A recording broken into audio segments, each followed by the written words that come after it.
नमस्कार, जय गुरुदेव संदेश उज्जैन चैनल में आपका स्वागत है। आइए एक नजर डालते हैं आज की प्रमुख खबर पर। अगर जीव हत्या पर तुरंत रोक नहीं लगी तो उनके खाल, मांस, हड्डी के सड़ने से, बदबू से शुद्ध हवा, ऑक्सीजन मिलना बंद हो जाएगा। दम घुट के मरेंगे लोग। आगामी तकलीफों से पहले ही चेताने वाले, बचने के उपाय बताने वाले पूरे समर्थ संत सदगुरु दुखहर्ता उज्जैन वाले बाबा उमाकांत जी महाराज ने बताया है कि सत्संग का सुख स्वर्ग बैकुंठ से ही ज्यादातर है। जब सत्संग के वचनों को सुना जाए, पकड़ा जाए और अमल किया जाए, तब प्रकृति को साफ सुथरा रखा जाए एवं उसके नियम के खिलाफ काम ना किया जाए, यह सत्संग की शिक्षा है।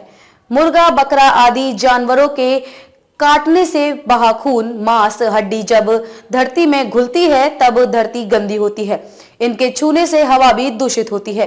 बारिश में बहकर जाने पर नदी जल भी दूषित होता है। तो ये सब मत करो।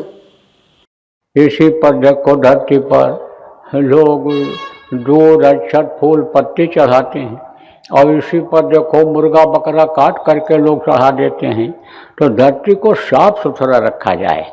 धरती खुश तभी रहती है। हवा देखो दूषित होती चली जा रही है, सांस लेना मुश्किल हो रहा है, तो इसको साफ सुथरा रखा जाए। अब हवा कब शुद्ध मिलेगा कि जब उसमें हवा में गंदगी नहीं रहेगी।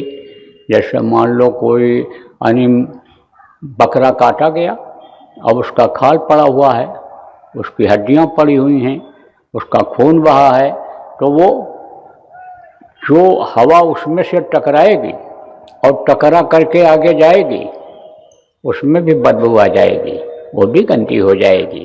यह हवा दूषित हो जाती है। हवा को साफ सुथरा रखा जाए। लेकिन अब देखो जगह जगह पर कह रहे हैं, आए दिन ये बात आ रही है कि सांस लेना मुश्किल हो रहा है।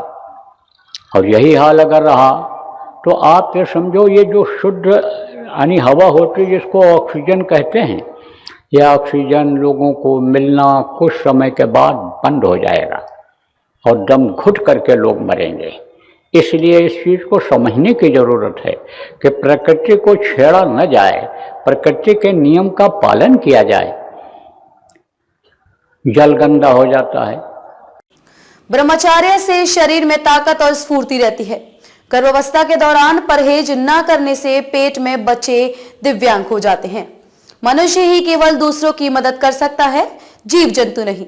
हिंदू, मुस्लिम, सिख, ईसाई उन्मादों से बचो और लोगों को भी बचाओ।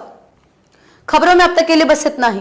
फिर होगी आपसे मुलाकात ऐसी किसी बड़ी खबर के साथ। तब तक के लिए नमस्कार और देखते रहिए जय गुरुदेव।